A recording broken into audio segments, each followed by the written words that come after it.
Okay, marka waxaan samaystay folderkan aan iri CSS grid deetana waxaan samaystay file markaasi HTML ah iyo mid CSS ah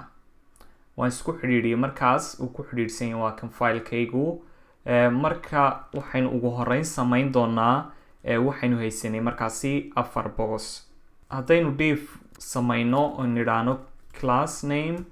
aynu nidhaano parent yani divkan wuxuu noqon doonaa ka markaasi ay ku guda jirayaan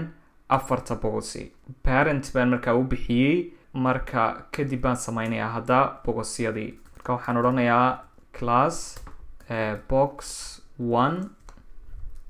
kadibna waxaan ku dhex qorayaa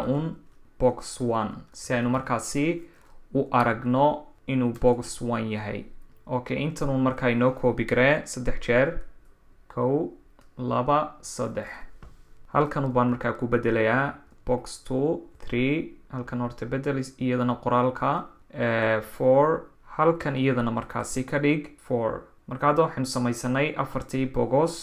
si aynu u aragna haddaan markaasi live server ku furo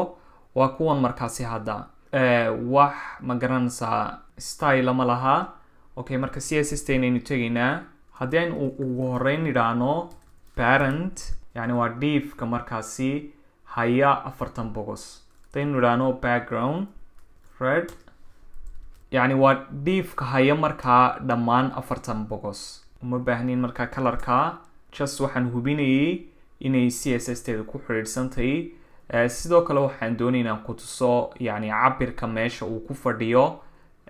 iyo inay ku guda jiraan markaasi 4 boxi okay waxaynu markaasi style ku daraynaa boxyadeena ka koobaad haddaynu ku bilowno box 1 backgroundka waxaynu siinaynaa kan wuxuu inoo ahaa markaasi backgroundkiisu black okay markaan save idhaahdo qoraalku maadaama uu madow ahaa marka qoraalkii kama dhex arki karayno waan usoo noqonnaa intaas aynu dhammaystirno markaas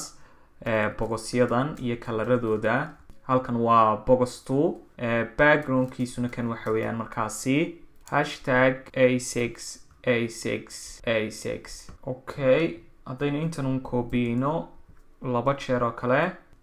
oo aynu halkan nidhaano 3 halkan aynu nidhaano 4 deetana colorka aynu bedelno hashtag kan wuxuu noqonayaa f1b742 halka uu kan ugu dambeeyaa ka noqonaya markaas colorka dhinacaasaan ku haystay okay waa kuwa markaasi hadda kalaradii aynu ku darnay hadda waxaan samaynayaa markaasi waxaan odhanayaa halkan waxaa ku jirta box sizing yani areadan u dhexdhexaynaysaa si automaticay markaasi iskugu daraysaa marka waxaan odhanaynaa padding 0 margin 0 box sizing border box contentidiina waxay ku dhegaysaa markaasi gidaarka waxaynu nidhi hadda ka saar wax kastoo paddina iyo wax kastoo margin oo ku jira iyo box sizingka ku jira waxaad ka dhigtaa mid markaasi border boxa yani areadiisa inaanu soo dhaafin ma sii sharaxaya intaas maadaama casharkani uu ku saabsan yahay grid markaas oo aanu ku saabsanayn